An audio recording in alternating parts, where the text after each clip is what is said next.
معايا جواز سفر، جواز انا مضاف مع الوالد، معايا صوره من جيت لهنا كيف جيت؟ انا هذا ارض من اهل الجنوب.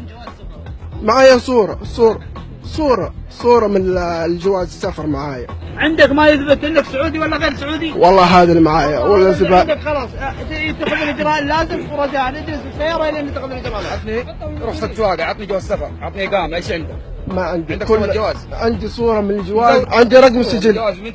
جواز ابوك. لا جوازي صورة من الوالد يا اخي، مرافق ورا مع الوالد الله يرحم والديه. هذه الحاله يعتبر مجهول، لا هو اجنبي ولا هو بسعودي، ما في اثبات ابوه اللي موجود. عندك خوي سؤال بس هذه للاسف يعني الوزاره نبهت قبل كذا واعطت مهل ووضحت الانظمه ووضحت التشريعات، لكن لا زال في كثير من الذي يعني الناس الذين يعملون في مثل هذه القطاعات، قطاع الاتصالات، لا يحترمون النظام، لا يحترمون التشريعات، لا يحترمون انظمه البلد، فبالتالي يجب ان نضرب عليهم بيد من حديد. توجيهات سمو امير المنطقه، توجيهات معالي وزير العمل والتنميه الاجتماعيه واضحه ومحدده وصريحه في هذا المجال. الشباب يعطيهم العافيه، الاخوان في التفتيش يقومون بعملهم على اكمل وجه.